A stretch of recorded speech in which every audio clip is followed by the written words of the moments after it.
the washing of 10 times. He'll be hanged yet, though every drop of water swear against it and gape the whitest to blood.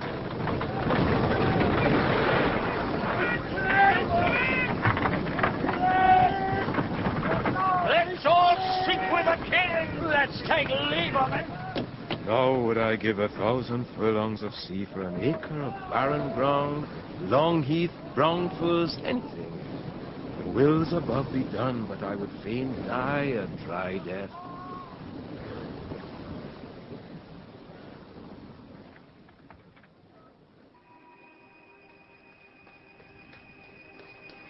By your art, my dearest father, you have put the wild waters in this row. Allay them. The sky, it seems, would pour down stinking pitch, but that the sea, mounting to the welkin's cheek, dashes the fire out. Oh, I have suffered with those that I saw suffer. A brave vessel who had no doubt some noble creature in her, dashed all to pieces. Oh, the cry did knock against my very heart. Poor souls, they perished. Had I been any god of power, I would have sunk the sea within the earth, or ere it should the good ship so have swallowed, and the floating souls within her.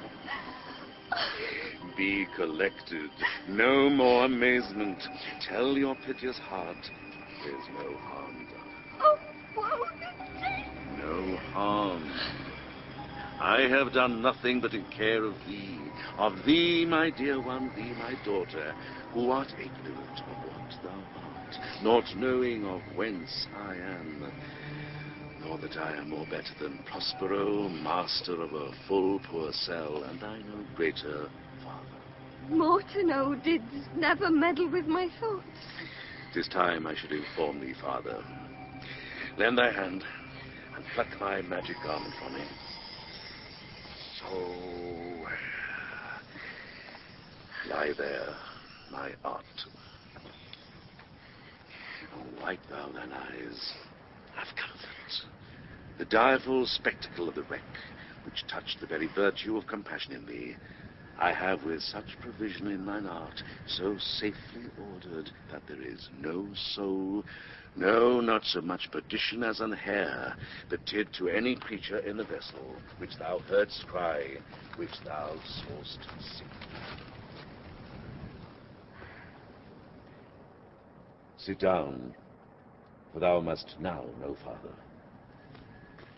You have often begun to tell me what I am, but stopped, and left me to a bootless inquisition, concluding, stay, not yet.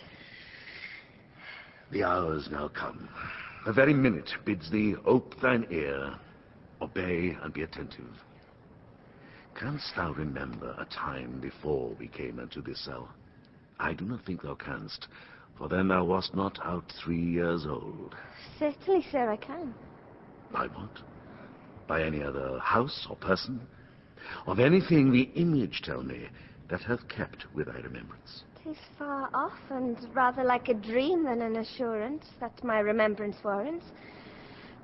Had I not 4 or 5 women once that tended me? Thou hadst, and more, Miranda. But how is it that this lives in thy mind?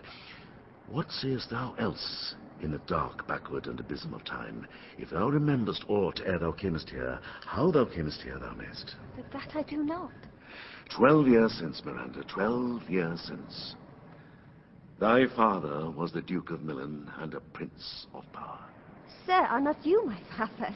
Thy mother was a piece of virtue, and she said thou wast my daughter, and thy father was Duke of Milan, and his only heir and princess, no worse issued. Oh, the heavens! What foul play had we that we came from thence? Or blessed was we did? Both, my girl. By foul play, as thou sayest, were we heaved thence, but blessedly holp hither. Oh, my heart bleeds to think of the teen that I have turned you to, which is from my remembrance. Please you, father. My brother and thy uncle, called Antonio, I pray thee mark me, that a brother should be so perfidious. He whom next thyself of all the world I loved, and to him put the manage of my state.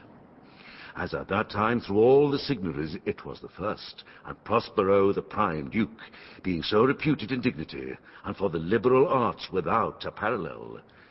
Those being all my study, the government I cast upon my brother, and to my state grew stranger, being transported and wrapped in secret studies. Thy false uncle, dost thou attend me? Sir, most heedfully. Being once perfected how to grant suits, how to deny them, who to advance and who to trash for overtopping, new created the creatures that were mine, I say, or changed them, or else new formed them, having both the key of officer and office, set all hearts of the estate to what tune pleased his ear, that now he was the ivy which had hid my princely trunk, and sucked my verdure out on't. Thou attend'st not. Oh, good sir, I do. I pray thee, mark me. I, thus neglecting worldly ends, all dedicated to closeness and the bettering of my mind, with that which, but by being so retired, or prized all popular rate, in my false brother awaked an evil nature, and my trust, like a good parent, did beget of him a falsehood in its contrary as great as my trust was, which had indeed no limit, a confidence sans bound. He being thus lauded, not only with what my revenue yielded, but what my power might else exact, like one who, having into truth, by telling of it, made such a sinner on his memory, to credit his own lie, he did believe he was indeed the duke. Hence, his ambition growing, dost thou hear? Your tale, sir, would cure deafness. To have no screen between this part he played and him he played it for, he needs will be absolute villain. Me, poor man, my library was dukedom large enough. Of temporal royalties he thinks me now incapable. Confederates, so dry he was for sway, with a king of Naples, to give him annual tribute, do him homage, subject his coronet to his crown, and bend the dukedom yet unbowed, alas, poor villain, to most ignoble stooping. Oh, the heavens! Mark his condition and the event. Then tell me if this might be a brother. I should sin to think but nobly of my grandmother. Good wombs have borne bad sons. Now the condition. The king of Naples, being an enemy to me inveterate, hearkens my brother's suit, which was that he, in lieu of the premises of homage, and I know not how much tribute, should presently extirpate me and mine out of the dukedom, and confer fair Milan with all the honors on my brother. Whereon, a treacherous army levied, one midnight fated to the purpose, did Antonio open the gates of Milan, and in the dead of darkness, the ministers of the purpose hurried thence me and thy crying self. Alack, for pity. I, not remembering how I cried out then, will cry it o'er again. It is a hint that rings mine eyes to it. Hear a little further, and then I'll bring thee to the present business, which now is upon us, without the which this story were most impertinent. Wherefore did they not that hour destroy us? Well demanded, wench. My tale provokes that question. Dear they durst not, so dear the love my people bore me, nor set a mark so bloody on the business, but with colours fairer painted their foul ends. In few, they hurried us aboard a bark, bore us some leagues to sea, where they prepared a rotten carcass of a boat, not rigged, nor tackle, sail, nor mast. The very rats instinctively had quitted. There they hoist us, to cry to the sea that roared to us, to sigh to the winds whose pity, sighing back again, did us but loving wrong. Alack, what trouble was I then to you? Oh, a cherubim thou wast that did preserve me.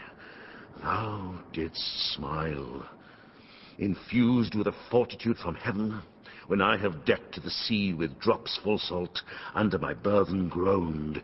You raised in me an undergoing stomach to bear up against what should ensue. How came we ashore? By providence divine. Some food we had, and some fresh water that a noble Neapolitan, Gonzalo, out of his charity, who being then appointed master of this design, did give us, with rich garments, linen, stuffs, and necessaries.